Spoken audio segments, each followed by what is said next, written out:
Football প্রিয় দেশ ইতালিতে শুরু হতে যাচ্ছে মুন্দিয়ালিদু বা বিদেশিদের ফুটবল মিনি বিশ্বকাপ। ২৬তম আসরে বাংলাদেশ যুব ক্রীড়া সংস্থা ইতালির সহযোগিতায় ২৩টি দেশের সাথে খেলছে বাংলাদেশও। রোমের অলিম্পিক স্টেডিয়ামের অনার হলে ক্লাব ইতালিয়ার আয়োজনে মুন্দিয়ালিদুর ফুটবল টুর্নামেন্টের আনুষ্ঠানিক গ্রুপ বাছাই অনুষ্ঠিত হয়েছে। আয়োজনে ইতালির ক্রীড়া সম্পর্কিত বিভিন্ন পর্যায়ের বিশিষ্টজন উপস্থিত ছিলেন।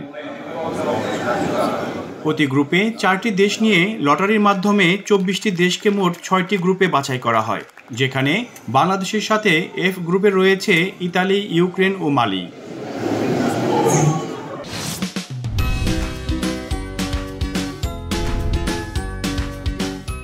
প্রতিটি মহাদেশের অভিবাসীদের নিয়ে গঠিত দলের জন্য টুর্নামেন্টটি বেশ মর্যাদাপূর্ণ।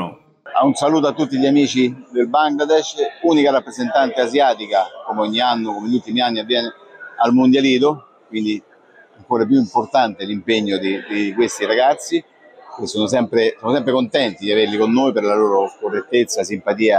বাংলাদেশ যুব ক্রীড়া সংস্থা ইতালির উপদেষ্টা মনে করেন, ফুটবল বিশ্বকাপের মর্যাদার লড়াইয়ে বাংলাদেশ আগের চেয়ে ভালো করবে। মুন্দিয়ালিদুর এই টুর্নামেন্টটি প্রবাসী বাংলাদেশিদের কাছে বেশ গুরুত্ব বহন করে। এই খেলাধুলায় অংশগ্রহণ করা আমাদের সমাজ ব্যবস্থাকে আরো ভালো করবে। আমরা মাদককে না বলি, খেলাকে হ্যাঁ বলি। মাঠে আসি সবাই এবং এই লিদো মন্দিয়ালে যারা অংশগ্রহণ করে তাদেরকে উৎসাহ দেই। সমাজের সকল প্রতিষ্ঠিত ব্যক্তিদেরকে আমরা বলবো যে এখানে ক্রীড়ামোদীদেরকে সহযোগিতা করার জন্য। আমরা আশা করব যে এই ধরনের আয়োজনে অংশগ্রহণের মাধ্যমে আমাদের বাংলাদেশি তরুণ সমাজ সুষ্ঠু সমাজ গঠনে ভূমিকা রাখবে এবং তাদের অবস্থান খেলাধুলা সহ সব জায়গায় আরো ভালো করবে, যাতে বাংলাদেশের মানসম্মান এদেশে আরো উত্তরোত্তর বৃদ্ধি পায়। 25 মে মুন্দিয়ালিদুর 26তম আসরের উদ্বোধনী খেলায় যোগ্যতার লড়াইয়ে বাংলাদেশ সম্মানজনক স্থানে পৌঁছাতে প্রতিদ্বন্দ্বিতা করবে এল সালভাদোরের সাথে। লা রুস্টিকা স্পোর্টস সেন্টারের ফিরেন্তিনি স্টেডিয়ামে টুর্নামেন্টটি চলবে 1 মাসেরও বেশি সময় ধরে।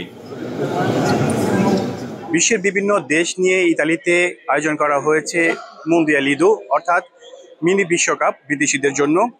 এই আয়োজনে বাংলাদেশ অংশগ্রহণ করছে। এই 26তম আয়োজনে বাংলাদেশকে একটি মর্যাদাপূর্ণ অবস্থানে নিয়ে যাবে বলে প্রত্যাশা করছেন খেলোয়াড়রা। মনিরুজ্জামান মনির, এখন ইতালি।